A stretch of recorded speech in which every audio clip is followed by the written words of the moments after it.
Aujourd'hui, on plonge dans une autre fable de La Fontaine, le corbeau et le renard.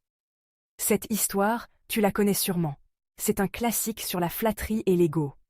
Mais La Fontaine ne voulait pas juste nous raconter une histoire de fromage volé. Cette fable, c'est une leçon contre les compliments intéressés. Et spoiler, ça arrive tout le temps dans la pop culture et les réseaux sociaux.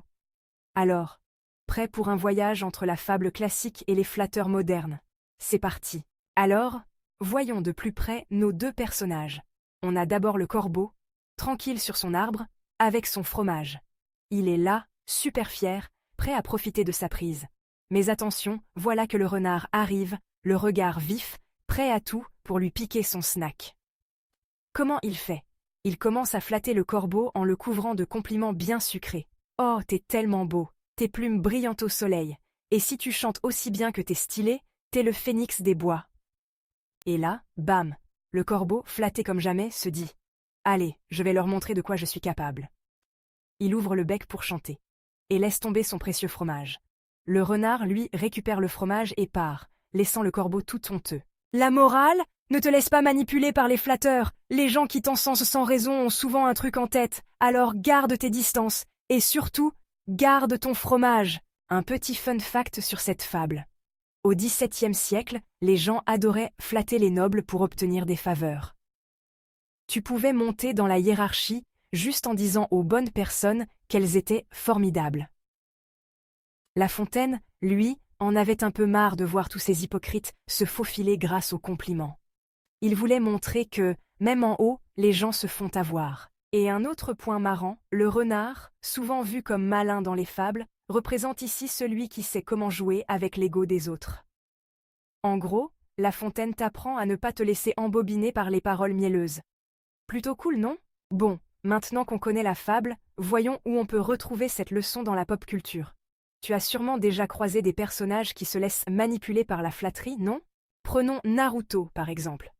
Gaara, l'anti-héros au début, est toujours flatté et poussé à penser qu'il est le plus puissant. Mais cette obsession de l'ego le rend vulnérable, contrairement à Naruto qui ne se laisse pas détourner par les compliments ou les critiques. Naruto est l'exemple de celui qui garde la tête froide et ne se laisse pas flatter. Ou dans One Piece, Sanji est souvent victime de flatteries féminines. Il se laisse facilement influencer par ses admiratrices et perd un peu de sa lucidité. Heureusement, Luffy est là pour lui rappeler de garder les pieds sur terre. Bref, dans les mangas, les personnages qui se laissent flatter finissent souvent par se faire avoir. Si on passe aux jeux vidéo, là aussi on retrouve des corbeaux et des renards. Dans The Legend of Zelda, Ganondorf est un maître de la manipulation. Il flatte et manipule pour obtenir ce qu'il veut des autres, et souvent les rois et les gardiens de Hyrule tombent dans son piège.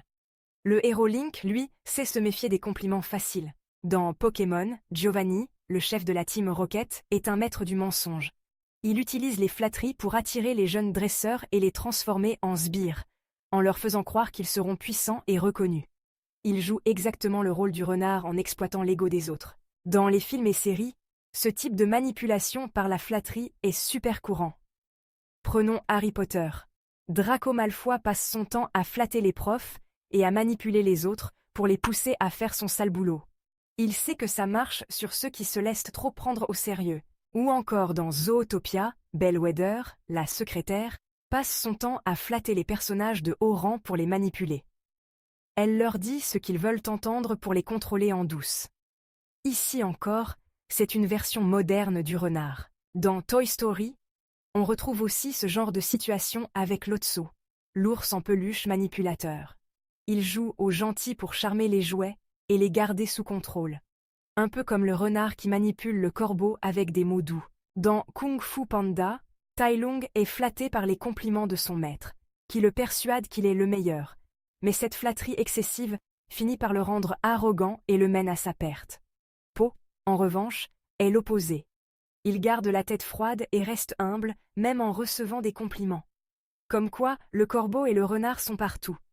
Alors, que ce soit dans les fables de La Fontaine ou dans nos films et jeux préférés, cette leçon est universelle. Gare aux flatteries. Si quelqu'un te couvre de compliments, pose-toi la question. Est-ce vraiment sincère ou a-t-il quelque chose à obtenir? Que ce soit dans Naruto, Harry Potter ou même Toy Story, on voit que les renards sont partout.